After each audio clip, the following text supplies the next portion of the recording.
quelqu'un souffre, quelqu'un est malade, on ne peut pas nier le fait qu'il soit malade.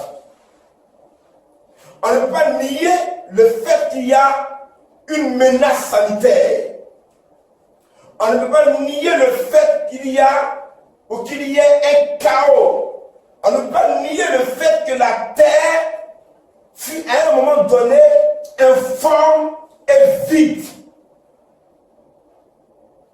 Quand une situation est là, elle est là, on ne peut pas nier.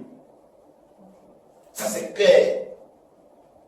Mais ce qui est important de savoir, c'est que devant les situations qui se présentent à nous, nous n'allons pas passer notre temps à contempler, à admirer, à qualifier la situation.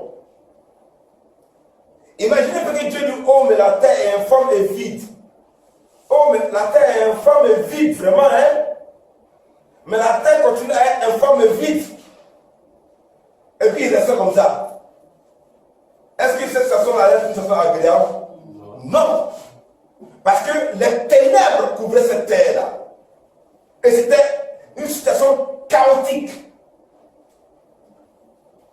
Donc, devant les réalités, devant les faits, on ne nous demande pas de qualifier les faits.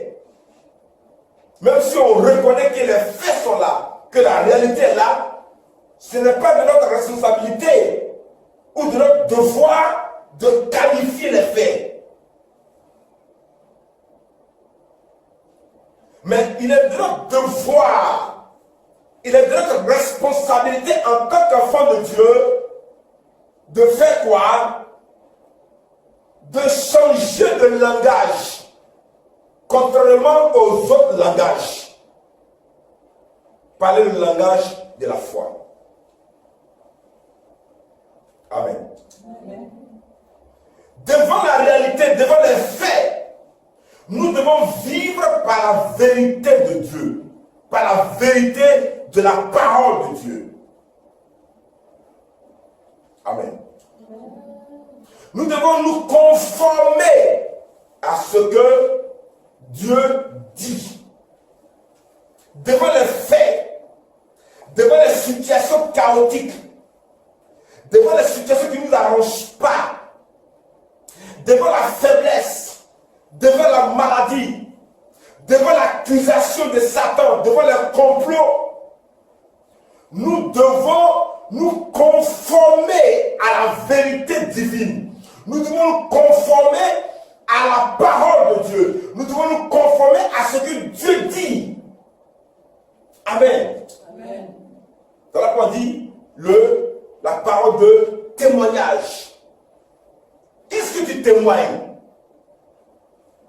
Tu témoignes ce que Dieu dit. Amen. Amen. Tu témoignes de ce que Dieu dit. Tu témoignes ce que la parole de Dieu dit. Voilà le témoignage réel. Voilà le témoignage que le Seigneur attend de nous. Nous devons exercer la